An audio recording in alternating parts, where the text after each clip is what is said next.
All right, welcome to Notes 2-2. Today the learning targets are to write and simplify radical expressions and to understand what is meant by a rational exponent. Okay, so radical expressions will be things like a square root and a rational exponent. A rational exponent is a fractional exponent.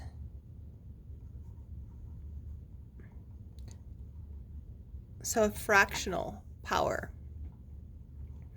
Okay, let's get going. Many application problems involve the use of both rational and irrational numbers.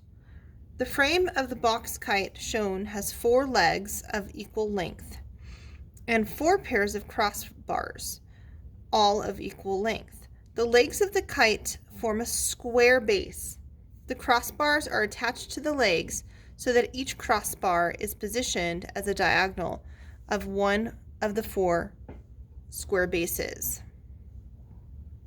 Label the legs of the kite pictured to the left. How many legs are in the kite? How many crossbars? So my legs, they said, are they're of equal length and they're going down the sides. So here's my legs. I have 1, 2, 3, 4 legs. So there are 4 legs. And I have I'll do that in a different color. I have 1, 2, 3, 4, 5, 6, 7, 8 crossbars.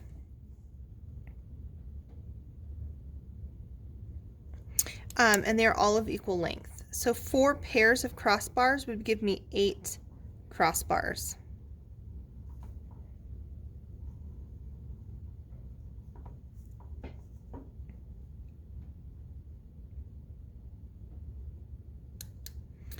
Okay, it says to label the points on the top view where where the ends of the crossbars are attached to the legs A, B, C, and D. Begin at the bottom left. So bottom left would be over here. That would be A. And go clockwise. So clockwise would be A, B, C, D. What 2 figures are formed by 2 adjacent sides of the square and 1 diagonal? So 2 adjacent sides. Adjacent means to be touching. So 2 adjacent sides. So here's a side, and here's an adjacent side, and 1 diagonal, which would be right here. And so we have 2 of those. We have one happening here, right? We have another one right here. Or we could have used the diagonal from A to C, but regardless, they are both going to be isosceles right triangles. Isosceles right triangles. Okay, so the reason I know that they're isosceles right triangles, I have one too many it should be isosceles right triangles, is because this is a square, and so the squares have congruent side lengths, which means that CD and BC are the same length. Similarly, AD and AB are the same length. And in a square, the angles are 90 degrees. So isosceles triangles have 2 sides that are congruent, and then a right triangle, then has a right angle. Members of the Windy Hill Science Club are building kites to explore the aerodynamic forces. Club members will provide paper, plastic, or lightweight cloth for the covering of their kite. The club will provide the balsa wood for the frames. The Science Club advisor has created the chart below to help determine how much balsa wood he needs to buy. For each kite, determine how much balsa wood he would need. For each kite, calculate the exact length of 1 crossbar that will be needed to stabilize the kite. Use your drawing from item 1B as a guide for the rectangular base of these box kites. So the first one, I'm going to do this off to the side. We have a 1x1 box, and we need to know how large the crossbar would need to be. So it's a 1x1 box. That means all sides are 1. And so to find the length of this side, we would need to use the Pythagorean theorem. All right, the Pythagorean theorem is a squared plus b squared equals c squared, right here. Now remember that in the right triangle, A and B are the legs,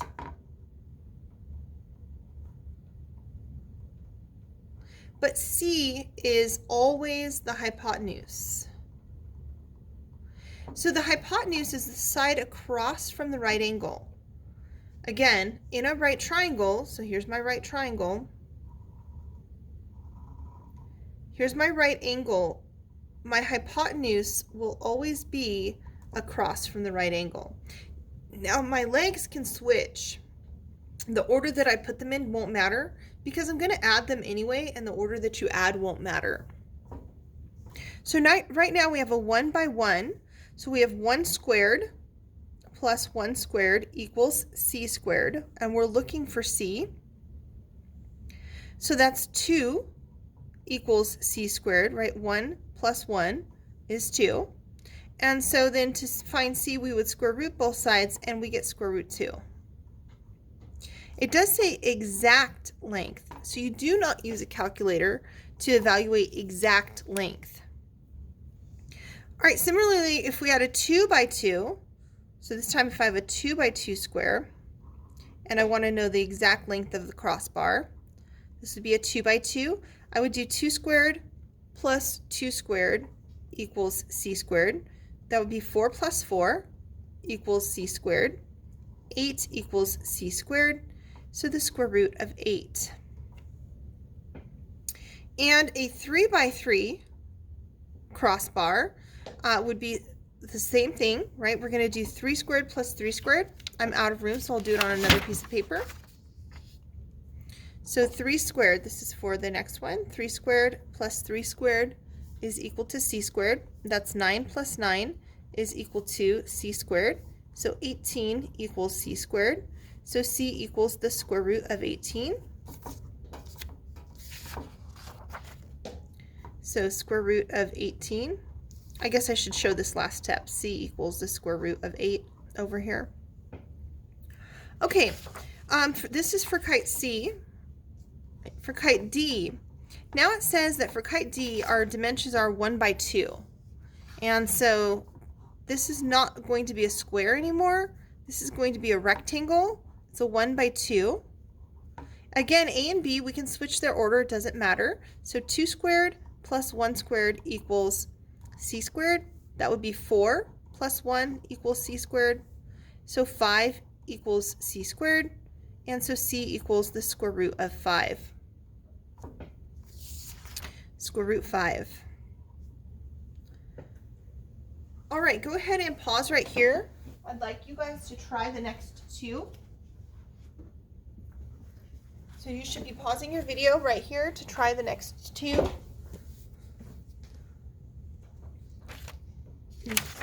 So for E, let's confirm our answers. We have 2 squared plus 4 squared equals c squared. That's 4 plus 16 equals c squared. 20 equals c squared. C equals the square root of 20. And for F, we'll have 3 squared plus 6 squared equals c squared. That's 9 plus 36 equals c squared. 45 equals c squared. So c equals the square root of 45. All right, I hope you got each of those correct. All right, moving along. It says, how much wood would you recommend buying for the crossbars of kite A? Explain your reasoning. Okay, so For the crossbars, I'm going to refer back to right here. It said there were 8 crossbars. So I would need 8 square root 2's, or 8 times square root 2.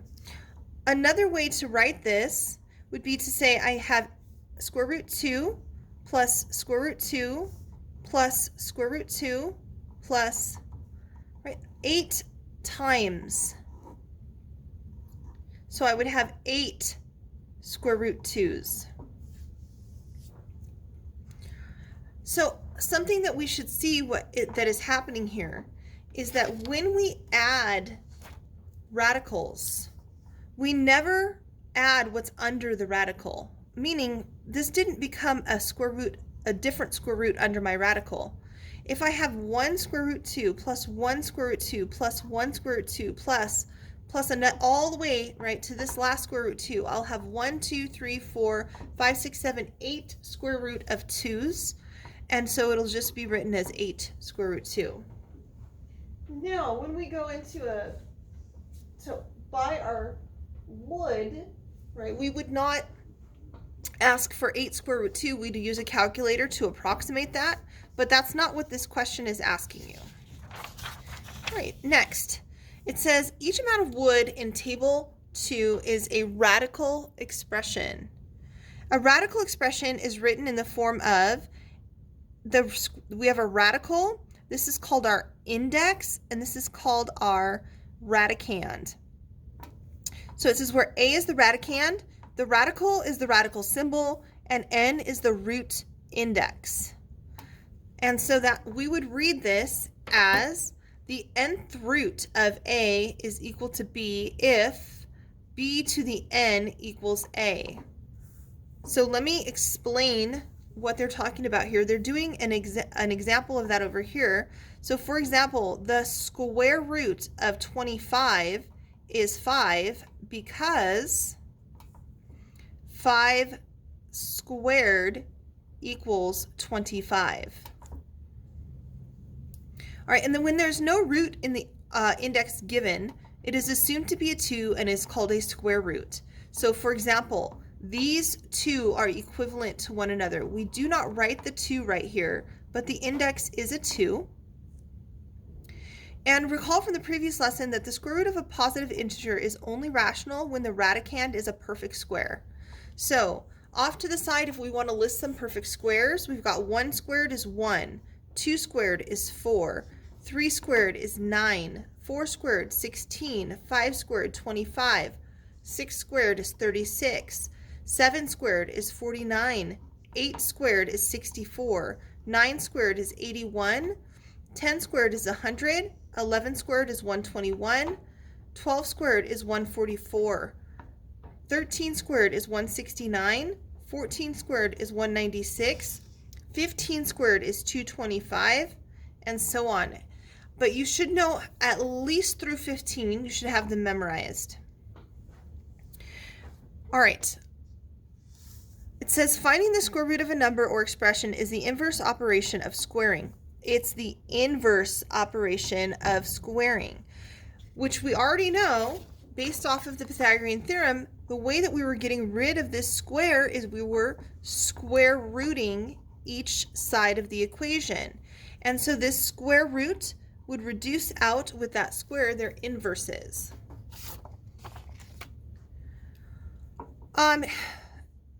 So it says finding the square root of a number or expression is the inverse operation of squaring a number or expression. So for example, the square root of 25 is 5 because 5 times 5 equals 25. The square root of 81 is 9 because 9 times 9 equals 81. And the square root of x squared equals x because x times x is equal to x squared. And then they make a note here, as long as x is positive. So what cannot happen is you cannot have a negative value under the radical, and I'll talk about why for just a second. You cannot get a real number out of, say for example, the square root of negative 25. The reason is, if they're talking about it right here, right? If you were to multiply negative 5 times negative 5, you would get negative times negative is positive 25. So there is no real number that will do this. There's no real number. Okay, so now the principal square root of a number is the positive square root. The expression square root 25 simplifies to 5, which is the principal root. The negative square root of the value is negative square root 25, which simplifies to negative 5. So this, if I wanted to see what negative 5, right, and negative 5, that would be still the square root of positive 25. Negative 5 times negative 5 is positive 25. This is not our principal root. This is called the negative square root. Or if we want to have if we have a negative outside of the radical, we would have the negative square root of 25, which would be negative 5. All right, so whenever we're taking the square root, we're looking at the principal root. The principal root is always the positive square root value. All right, I'd like you to go ahead and pause right here. We'll pick it up here in just a minute. I'd like you to go ahead and try, read through example A and try these, and I will see you on the next video.